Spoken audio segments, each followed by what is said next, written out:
ദിവസമാകുമ്പോൾ ലോകരാജ്യങ്ങൾക്കിടയിൽ വീണ്ടും നെഞ്ചിടിപ്പ് വർദ്ധിക്കുകയാണ്. യുഎസിന്റെ 5ാം കപ്പൽ പടയുടെ ആസ്ഥാനത്തിനു നേരെ ആക്രമണം നടത്തിയതായി ഇറാൻ അവകാശപ്പെടുന്നു. എന്നാൽ ഇത് പരാജയപ്പെടുത്തിയെന്ന് യുഎസ് സൈന്യം അറിയിക്കുകയും ചെയ്തു. ഹോർമുസ് കടലിടുക്കിനടുത്ത് വെച്ച് അമേരിക്കൻ വിമാനം ഇറാനിയൻ എണ്ണ ടാങ്കറും ടെലികമ്മ്യൂണിക്കേഷൻ ടവറും ആക്രമിച്ചതിനുള്ള പ്രതികാരമായിട്ടാണ് പ്രത്യാക്രമണങ്ങളെന്ന് ഇറാൻ സൈന്യം അവകാശപ്പെട്ടിരിക്കുന്നത്.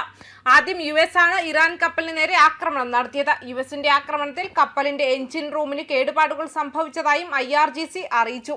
ഇത് പ്രതികാരമായി അമേരിക്കൻ ഇസ്രായേലി ബന്ധമുള്ള MSC പനായ എന്ന കപ്പലിന് നേരെ ഇറാൻ നാവികസേന മിസൈൽ ആക്രമണം നടത്തി.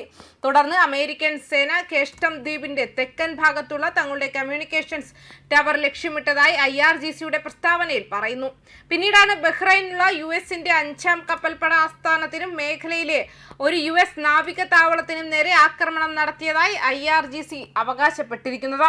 അമേരിക്കൻ സേനയ്ക്കെതിരായ എല്ലാ ഇറാനിയൻ ആക്രമണങ്ങളും പരാജയപ്പെടുത്തിയതായി US സെൻട്രൽ കമാൻഡ് അറിയിച്ചു. ഇറാനിയൻ ആക്രമണത്തെ പ്രതിരോധിക്കാൻ US സേന ജാഗ്രത പാലിക്കുകയും സജ്ജരായിരിക്കുകയും ചെയ്യുന്നുവെന്നും US വ്യക്തമാക്കിയിട്ടുണ്ട്. 5ാം കപ്പൽ പടയ്ക്കു നേരെ ആക്രമണം നടത്തിയെന്ന ഇറാന്റെ വാദം തെറ്റാണെന്ന് അവർ പ്രസ്താവനയിലൂടെ വ്യക്തമാക്കിയിട്ടുമുണ്ട്. കുവൈറ്റിന് നേരെയും ഇറാൻ മിസൈൽ ഡ്രോൺ ആക്രമണം നടത്തിയിട്ടുണ്ട്. കുവൈറ്റ് അന്താരാഷ്ട്ര വിമാനത്താവളത്തിന് നേരെ നടത്തിയ ആക്രമണത്തെ തുടർന്ന് വിമാന സർവീസുകൾ നിർത്തിവെച്ചിരിക്കുകയാണ്. ആക്രമണത്തിൽ 56ഓളം പേർക്ക് പരിക്കേറ്റതായാണ് പ്രാഥമിക വിവരം. എന്നാൽ ഇപ്പോൾ പുറത്തുവരുന്ന വിവരങ്ങൾ അനുസരിച്ച് കുവൈറ്റ് അന്താരാഷ്ട്ര വിമാനത്താവളത്തിന് നേരെ ഇറാൻ നടത്തിയ മിസൈൽ ഡ്രോൺ ആക്രമണത്തിൽ ഒരാൾ കൊല്ലപ്പെട്ടതായി കുവൈറ്റ് വിദേശകാര്യ മന്ത്രാലയം സ്ഥിരീകരിച്ചിട്ടുണ്ട്. 56 പേർക്ക് പരിക്കേൽക്കുകയും ഇവരിൽ 6 പേരുടെ നില അതീവ ഗുരുതരമായി തുടരുകയുമാണ്. വിമാനത്താവളത്തിന് പുറമെ കുവൈറ്റിലെ വിവിധ നയതന്ത്ര മിഷൻ ഓഫീസുകൾക്ക് നേരെയും ആക്രമണം ഉണ്ടായതായാണ് റിപ്പോർട്ടുകൾ. ആക്രമണത്തെ തുടർന്ന് കുവൈറ്റ് വിമാനത്താവളത്തിന്റെ പ്രവർത്തനം പൂർണ്ണമായും നിർത്തിവെച്ചിരിക്കുകയാണ്. സർവീസുകൾ തടസ്സപ്പെട്ടതോടെ വിവിധ വിമാനങ്ങൾ മറ്റ് സുരക്ഷിത ഇടങ്ങളിലേക്ക് വഴി തിരിച്ചുവിട്ടു.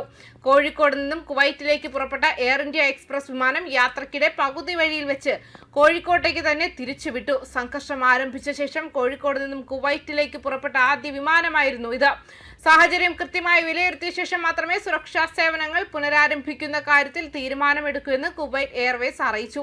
നിലവിൽ എല്ലാ വിമാന സർവീസുകളും നിർത്തിവെച്ചിരിക്കുകയാണ്. വിമാനത്താവളത്തിൽ ഉണ്ടായ നാശനഷ്ടങ്ങളും പരിക്കേറ്റവരുടെ ആരോഗ്യസ്ഥിതിയും സൂക്ഷ്മമായി നിരീക്ഷിച്ചു വരുന്നു. അതേസമയം ആക്രമണത്തിൽ കൊല്ലപ്പെട്ട് 3 മാസങ്ങൾക്ക് ശേഷം ഇറാന്റെ മുൻ പരമോന്നത ആത്മീയ നേതാവ് ആയത്തുള്ള അലി ഖമേനിയുടെ ഖബറടക്ക ചടങ്ങുകൾക്കുള്ള വൻ ഒരുക്കങ്ങൾ ഇറാൻ ആരംഭിച്ചിരിക്കുകയാണ്.